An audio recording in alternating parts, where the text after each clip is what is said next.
94%네라고 의아할 수도 있어요. 여기에 채권자세요. 채권 양도를 통해서 기본적으로 채권의 4억이면 할인해서 3억 정도에 받아오셔가지고 경매에서 행사할 수 있는 금액은 4억인 거죠. 3억 3천 정도라면 78% 정도 낙찰받는 거거든요. 그러면 22% 수익이 나고 살고 있는 이분에 대해서 월세를 청구할 수 있기 때문에 한 6% 7%가 나요. 기본적으로 1년의 수익이 한 28%는 되는 거죠. 부동산 시장의 흐름이 좋아지면 미래 가치는 보너스인 거죠. 15% 정도는 안정적으로 들어갈 수 있다. 변호사님 안녕하세요. 네, 안녕하세요. 강남에서 법무사무소를 운영하고 있는 지분부동산의 진심인 이범주 법무사입니다. 오늘은 수익률 20% 나는 물건, 지분 물건에 대해서 얘기를 해보려고 하는데 네네. 1기 정규가 끝났는데 오프라인 모임을 또 하셨단 말이에요. 네. 어떤 이야기 나누셨는지. 네. 수강생들이 저한테 와서 하소연하는 것들이 뭐냐면 수강 시간이 끝나면 연락이 안 된다, 관리가 안 된다 이런 얘기를 많이 들었어요. 제가 그래서 처음에 지분 경매 1기를 하면서 나름대로 다짐했던 게 힘들어도 한 달에 한 번은 정규적으로 날짜를 픽스를 하고 모였으면 좋겠다 생각해서 매월 첫째 주 토요일이나 일요일날을 고정을 시켰어요. 일요일인가 만나서 지분뿐만 아니라 다른 투자도 하기 때문에 그런 것도 서로 이제 공유하고 재개발 지금 추진 중인 지역을 좀 받았었어요. 낙찰 받으셨고 지분도 하나 받으셔가지고 그런 근황을 좀 토크로 얘기를 하고 그냥 가면 심심하니까 물건을 항상 하나 가져가요. 그날은 이제 도로 물건 수업 시간도 하지만 미불용지 도로라고 있어요. 수강이 끝나고 나면 다 잊어버리죠. 안 해봤을 때는. 그래서 실습도 시켜보 직접적으로. 부산광역시 동래구 명륜동에 있는 도로예요. 4차선 도로. 4차선 도로면 지자체에서 관리할 가능성이 높고 도시계획 도로라서 미불용지 가능성이 높겠다. 배우면 간단한데 안 배우면 모르기 때문에 여기 보시면 이제 이음 지도를 보시면 빨간색으로 되어 있잖아요. 이렇게.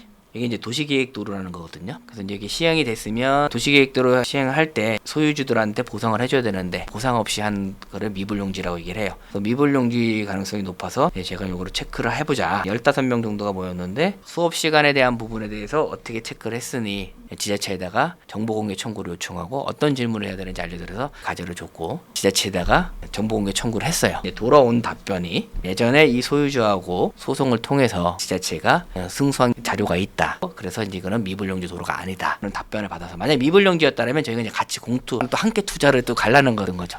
9천만 원짜리를 3천만 원 들어간다 해도 200만 원씩 들어가서 경험을 해보면 여기에 대해서 이제 수익이 나면 자기네끼리 나름대로 이제 혼자 하면 되니까 했는데 미불용지는 아닙니다라는 답변을 받고 공부만 하고 실천은 이제 안 하는 걸로 하고 공부를 좀 했습니다. 그럼 이런 비슷한 물건이 보이면 어떻게 정보를 요구해야 되는지 조사를 어떻게 해야 되는지를 배우셨겠네요. 네, 저희가 어떤 질문을 해야 되는 거고 어떤 답변이 있어야지 들어가서 안전한 물건인지 계속 이제 트레이닝을 시키는 거죠. 한번 배우고 끝인 게 아니라 모임하신다고 하셔가지고 커피 한잔 하고 오신 줄 알았더니 강의하고 오셨네. 청주도 오시고 원주에서 오시니까 그냥 빈손으로 돌아가는 것보다 이런 물건이 있으면 하나라도 뭐 앞으로도 이런 식으로 좀 진행하지 않을까 생각하고 있어요. 지분 경매 투자 가이드라인도 이제 잡아주시는 걸로 알고 있는데 어떻게 잡아주시는지 뭐 목표 수익률이나 이런 감도 없잖아요, 초보자는. 네. 일단 기본적으로 저희가 수업을 진행하면서 지분 경매라고 해서 지분만 하는 게 아니라 전반적인 개념부터 설명을 해드려요. 부동산의 유형에 대해서 설명해드리고 주택에 대한 부분 그리고 준주택에 대한 오피스텔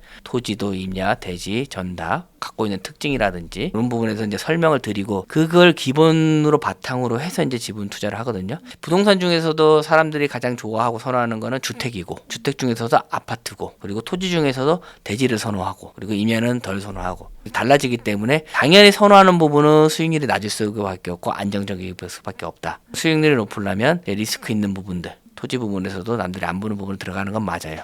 들어갈 때 1,000만 원 미만이라든지 이런 가이드를 좀 잡아주고 리스크가 좀 있더라도 감당할 수 있는 만큼 제가 투자를 해보니까 가장 어려운 게 뭐냐면 감당할 수 없는 금액이 묶였을 때 감당할 수 없는 만큼의 손해를 봤을 때 멘붕이 오더라고요. 토지 이런 거는 수익률을 높게 잡고 들어가는 그쵸. 대신 소액으로 들어가신. 네, 리스크 부분에 있는 거죠. 왜냐면 그래서 제가 수강생들을 보면 항상 직업을 먼저 물어보거든요. 강의를 하기 전에. 왜냐하면 내가 가장 잘하는 거 엮었을 때가 가장 수익률이 잘 나와요. 일기 회장님도 계속 토지만 관심을 갖고 계셔요. 그래서 내가 물어보니까 아니나 다를까 양평에서 공인중개사라고 계세요. 그러다 보니까 이번에 토지를 자기가 매도도 가능하기 때문에 다른 사람보다 땅 보는 눈이 높기 때문에 그러면 맞다. 토지에 대해서 관심을 가져서 그걸 지분을 받으면 수익률이 더 높아진다. 이렇게 접목을 시켜드려요. 일일이 수강생들하고 그렇게 긴밀하게 소통하시는 게 왜 그러실까 궁금했는데 그런 투자 가이드라인을 잡기 위해서였군요. 네네. 왜냐하면 일괄적으로 다 똑같이 자기한테 맞는 게 아니거든요. 투자 방향이라든지 성향이 다르기 때문에 다르다고 생각하거든요. 100명이 있으면 100명이 전부 다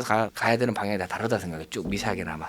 잡아주는 게 제가 해야 될 역할이지 않을까 생각. 나이대에 따라서도 다르게 컨설팅 네, 하시는 맞아요. 것 같더라고요. 네, 맞아요. 젊은 친구들은 그래도 시간이 있으니까 좀 더 공격적으로 한다든지 근데 맞아요. 나이 드신 분들은 또 보수적으로 하시는 것 네, 같고 맞아요. 예를 하나 들어보면 좀 안타깝게도 미진행으로 바뀌었어요. 강릉에 있는 단독주택이었는데 이것도 제가 한번 추천을 드렸거든요. 20이 한번 가봐라. 강릉에 있는 물건인데 상태가 좀 많이 안 좋죠. 많이 안 좋아요. 사람이 살긴 사는데 누가 받아갈까. 1,000만 원 미만이었어요. 지분 토지가 6평, 건물이 2.2평. 가족관계들이 있기 때문에 지분으로 해서 저렴하게끔 사갖고 와서 대출을 받고 해서 이제 여기를 뭘로 써야 그러냐면 요즘에 유행하는 거 있잖아요.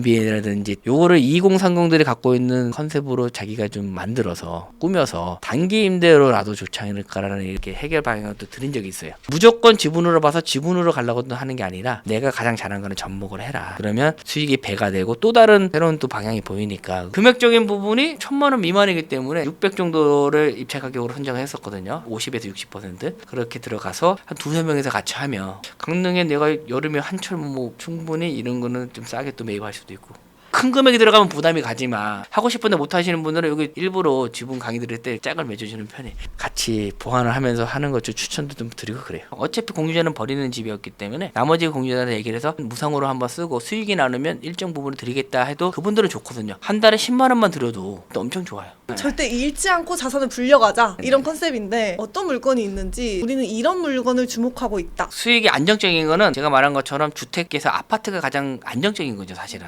어떻게 좀 저렴하게 받을까 고민했던 게 이제 지분으로 받으면 좀 한 15% 정도 20% 예전에 한 30% 정도 저렴했는데 요즘은 이제 입찰자들이 많다 보니까 15, 20% 정도 안전하게끔 들어가게 돼 있어요. 그래서 최근에 그래서 저희가 고민했던 물건이 있어요. 지분 1기에서 대전 물건. 기본적으로 부동산에 대해서 전반적인 이해가 같이 있어야 돼요. 서울에 강남이 있듯이 대전에서는 둔선동이라는 데가 대장 입지에 있고 주위에 보시면 강공수라든지 법원 그리고 초품하고 재건축 연한인 30년도 지났고 92년도가 사용 승인됐기 때문에 이런 부분에 대해서 이제 시세를 조사를 했어요. 전체가 한 8억 5천 정도에 나가더라고요. 그 당시 시세했을 때. 근데 지금은 8억 5천도 없어요. 저희가 조사한 지 한 20일 정도 됐는데 지금은 이제 9억이에요. 최저가. 그래서 이제 입지가 좋다는 게 시간이 지나면 일정 부분의 부동산 시장이 상승하면 미래 가치가 상승하는 부분은 보너스라고 얘기를 하는 그거예요.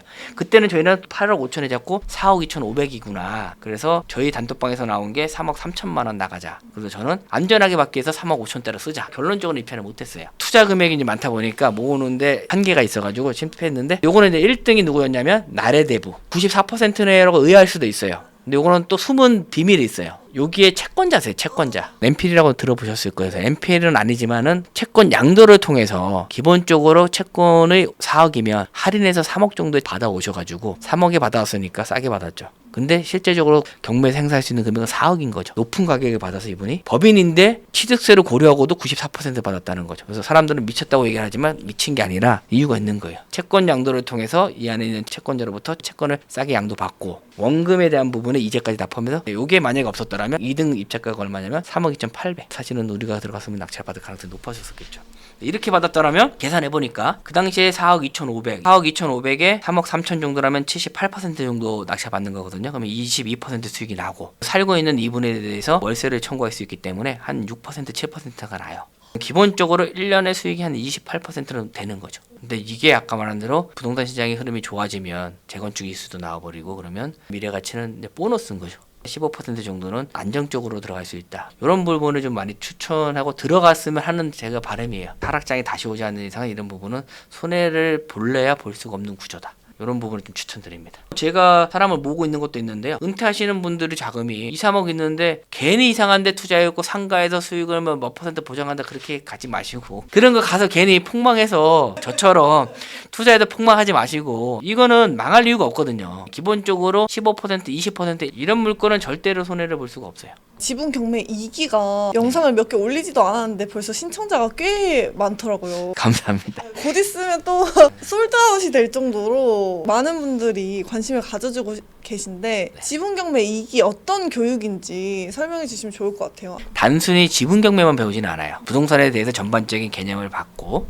법적인 부분도 배우고 절차적인 부분도 배우고 부동산의 전반적인 개념을 설명을 하고 이해한 상태에서 더 추가적으로 수익을 내기 위해서 지분 경매를 접목시키게끔 만들지 그냥 지분 경매 됐다가 아무것도 모르고 하나 딱 소송해서 안 되면 끝 이게 아니에요. 그래서 아까도 저희 이제 실장님께서 문자 하나가 오셨더라고요. 지분 경매를 배우면 일반 재개발 재건축이라든지 투자 부분에서도 질문할 수 있냐라고 물어보면 결제를 하신다 그랬더라고요. 당연하다. 기본적으로 지분만 하는 게 아니라 그걸 바탕으로 설명을 하고 지분을 하는 거기 때문에 가능하다. 그렇게 이제 설명드렸습니다. 개개인의 상황에 맞게, 부동산의 종류에 맞게, 투자금의 규모에 맞게 그렇게 하면서 최고의 수익을 내기 위해서 어떤 명의로 가야 되는지 개인인지 매매사업자인지 법인이 되는지 이것도 이제 설명드리고 그런 일을 하고 있는 이제 법무사다 보니까 알려드릴 수도 있고 세금에 대한 부분도 강의 시간에 잠깐 이제 설명드리면서 현장 실습 있을 때 이번 주에도 벌써 법원에 3번 갔거든요. 입찰하러. 다음 주도 한 2에 잡혀있고 그리고 법원 입찰할 때 언제든지 현장에 같이 체험할 수 있고 점유전 가처분이라든지 어렵다 생각하는 명도 이런 부분도 직접적으로 같이 체험도 할 수 있게끔 한 해의 낙찰을 받으면 그 사이클을 1대1로 같이 네, 처리를 해주신다는 게 사실 그 비용이 강의 비용보다 더 나올 수도 있다고 저는 생각을 하긴 하거든요. 그럴 것 같아요. 제 생각에도. 전세 사기 피해자분들한테 이자비 협상하시는 것도 내 보수를 피해자분한테 드리면서 하시는 거 보고 좀 충격받았습니다. 20년 전에 전세 사기 피해를 당해봤기 때문에 마음이 좀 아프요 사실. 오늘도 너무 좋은 말씀 감사합니다. 감사합니다.